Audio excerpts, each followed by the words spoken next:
Rainbow rhyme stories. बचाओ, कोई तो मुझे बचाओ। कोई मेरी आवाज सुन पा रहा है क्या? मैं इस गड्ढे में फंसी हूँ। अरे, ये आवाज तो यहीं कहीं आसपास से आ रही है। लगता है कोई मुसीबत में है। भास्कर अब इधर उधर अपनी नजरें दौड़ाने लगता है। तभी उसकी नजर पास के गड्ढे में पड़ती है, जहाँ एक बूढ़ी औरत फंसी हुई थी। भास्कर अपनी पत्नी अन्नपूर्णा और 12 साल की बेटी दिव्या के साथ रहा करता था। भास्कर और उसका परिवार बेहद गरीब था। भास्कर जो काम करके लाता, उसी से उसके 2 वक्त की रोटी का गुजारा होता। लेकिन आज भास्कर बहुत उदास घर लौटकर आता है। अजी, आप इतनी जल्दी काम से कैसे लौट आए? और दिन तक तो आप शाम तक आते थे। आपकी तबीयत तो ठीक है ना? हाँ अन्नपूर्णा, तबीयत तो ठीक है, लेकिन किस्मत खराब है। मुझे कुछ समझ नहीं आ रहा, क्या करूं? ऐसी बातें क्यों कर रहे हैं आप? कोई बात हुई है क्या? हाँ, आज सुबह शहर से कई सारे लोग आए थे।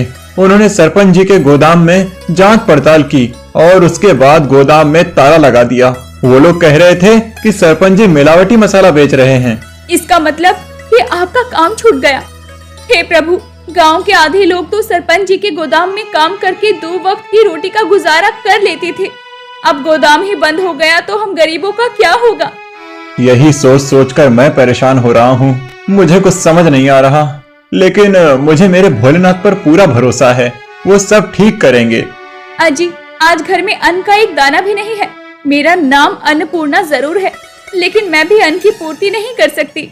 मैं कुछ करता हूँ, तुम चिंता ना करो। भास्कर अब घर से निकल पड़ता है और वो लाला की दुकान पर जाता है।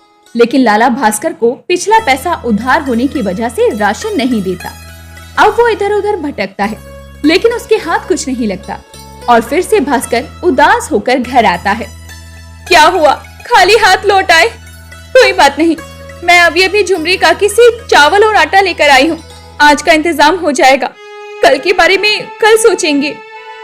पिताजी, आप इतना परेशान क्यों हैं? क्या मैं आपकी कोई मदद कर सकती हूँ? नहीं बिटिया, अभी तो बहुत छोटी है और तुझे अभी अपनी पढ़ाई लिखाई पर ध्यान देना है, इन सब बातों पर नहीं। अन्नपूर्णा रात के खाने का इंतजाम तो कर लेती है, लेकिन अगली सुबह हर दिन की तरह भास्कर उठकर भोलेनाथ के मंदिर जल लेकर पहुंचता है। हे प्रभु, इस विपदा में मेरी मदद करना। मेरा काम छूट चुका है, घर में अन्न का दाना नहीं है और मुझे कुछ समझ भी नहीं आ रहा, मैं क्या करूं? मैं अपने परिवार को भूखा नहीं देख सकता। इतना कहकर भास्कर रो पड़ता है और अपना सारा दुख अपने भोलेनाथ को कह सुनाता है। अब जब भास्कर घर आता है तो वो देखता है कि उसके घर से साधु भिक्षा मांगकर लौट रहे हैं। अरे अन्नपूर्णा, तुमने उन साधु बाबा को खाली हाथ तो नहीं लौटाया ना? जी नहीं, आधा कटोरी आटा और थोड़े से चावल थे तो मैंने उन्हें दे दिए। हमारे द्वार पर कितनी आस के साथ वो साधु बाबा आए थे, भला मैं उन्हें खाली हाथ कैसे लौटाती? अगर मेरे पास कुछ ना होता तो मैं उनसे क्षमा मांग लेती। अब तो घर में अन्न का एक भी दाना नहीं है। ठीक है, मैं काम ढूंढने निकल रहा हूँ, कहीं ना कहीं से बंदोबस्त हो ही जाएगा। सुनिए, अभी जो साधु बाबा गए हैं, उन्होंने मुझे बताया कि सभी परेशानियों का हल एक बार कावड़ यात्रा पर जाने से होगा, जिससे कई सारी दिक्कतें परेशानियां दूर हो जाती हैं। हाँ बिल्कुल अन्नपूर्णा, मैं भी यही सोच रहा था। थोड़े पैसों का बंदोबस्त हो जाए तभी तो मैं कावड़ यात्रा को लेकर हरिद्वार निकलूंगा। यहाँ तो खाने के लिए भी आफत आ गई है। भास्कर अब घर से निकल जाता है। वो काम की तलाश में था और कई जगह काम मांगता भी है, लेकिन उसे कहीं कोई काम नहीं मिलता। अब वो थक कर एक दुकान के पास बैठ जाता है। तभी उसके पास एक सेठ जी आते हैं। सुनो, क्या तुम मेरी मदद कर सकते हो? मदद के बदले थोड़े पैसे ले लेना, क्योंकि मुझे कोई भी अनाज की बोरी उठाने के लिए नहीं मिल रहा है।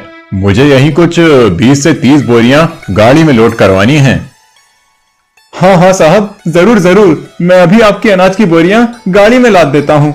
इतना कहकर भास्कर गाड़ी में बोरियां लादने लगता है।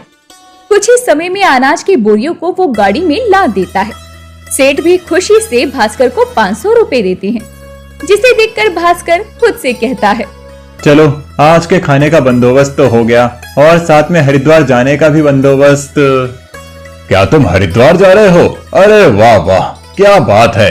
ये लो 5000 रुपए। इन पैसों का तुम गंगा मैया को प्रसाद चढ़ा देना और जो बचे वो अपने पास रख लेना। भास्कर अब उन पैसों को लेकर घर आता है और उनमें से कुछ पैसे भास्कर अपनी पत्नी को देता है और कुछ पैसे निकाल कर अब वो निकल पड़ता है अपनी यात्रा के लिए। रास्ते में भास्कर कई जगह आराम करता हुआ हरिद्वार पहुंचता है और गंगा जी को प्रसाद चढ़ाकर गंगा जल लेकर भोलेनाथ पर जल चढ़ाते हुए उनसे कहता है, हे प्रभु, अब तक आपने ही हमेशा मेरी मदद की है, आगे भी आप मेरा साथ देते रहिएगा।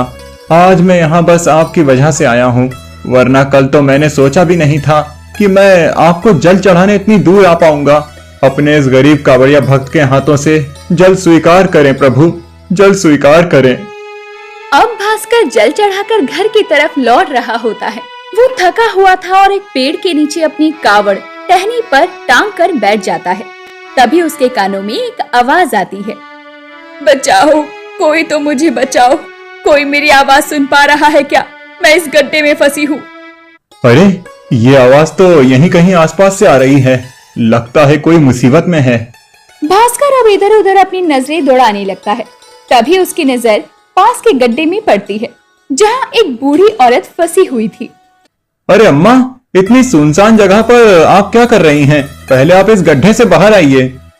बेटा, तुम्हारा बहुत बहुत शुक्रिया जो तुमने मेरी मदद की। कब से मैं इस गड्ढे में फंसी हुई हूँ। मैं तो इस जंगल से लकड़ियाँ लेने गई थी और गड्ढे में गिर गई। कोई बात नहीं, बताइए आपका घर कहाँ है? मैं आपको आपके घर तक पहुँचा देता हूँ। मेरा कोई ठिकाना नहीं है, मेरा कोई घर बार नहीं। मैं जहाँ ठहर जाऊँ वही मेरा घर और ठिकाना हो जाता है। तुमने मेरी मदद की, इसके लिए तुम्हारा बहुत बहुत शुक्रिया बेटा। ये लो, ये भोलेनाथ का प्रसाद है। मेरे तो बहू बेटे हैं नहीं, तो इसे तुम ही रखना और अपने बच्चों को खिला देना। भास्कर उस बूढ़ी औरत का दिया हुआ प्रसाद ले लेता है। अब वो बूढ़ी औरत भी वहाँ से चली जाती है और भास्कर अपना कावड़ लिए घर की तरफ निकल जाता है और कई घंटों का लंबा सफर तय करके घर पहुँचता है। घर पहुँचने के बाद वो सबसे पहले सेठ जी के पास प्रसाद देने पहुँचता है, लेकिन उसे वहाँ पर कोई गोदाम नजर नहीं आता, जहाँ उसने कई दिनों पहले गाड़ी में अनाज की बोरियां ला दी थी। अरे, गोदाम तो यहीं था, लेकिन मुझे गोदाम कहीं आसपास नजर क्यों नहीं आ रहा?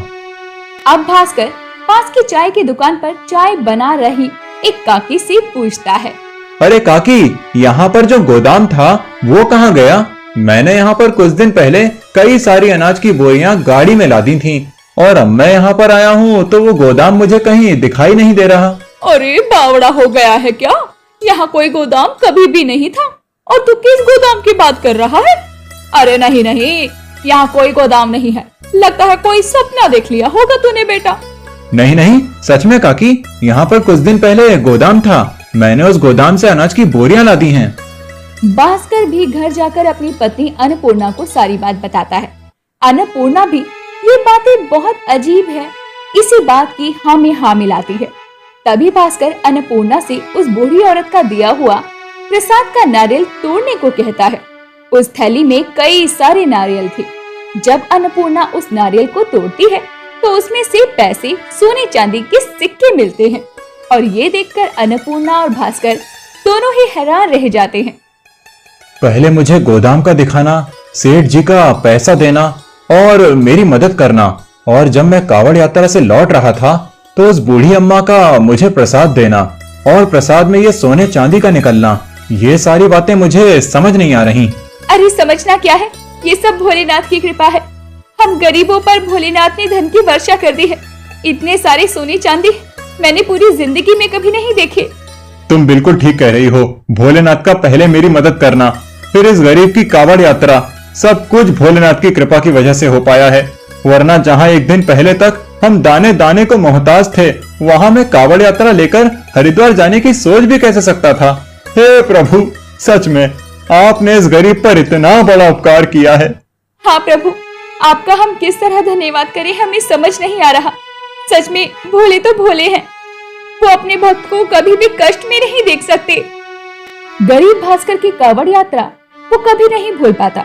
जिस तरह से अनाज सेठ का मिलना, उसकी मदद करना और भास्कर की कावड़ यात्रा पर मिली उस बूढ़ी औरत का भास्कर को प्रसाद देना और प्रसाद में से सोने चांदी के सिक्के निकलना। ये सब भोले ने अपने भक्त पर प्यार ही तो बरसाया था।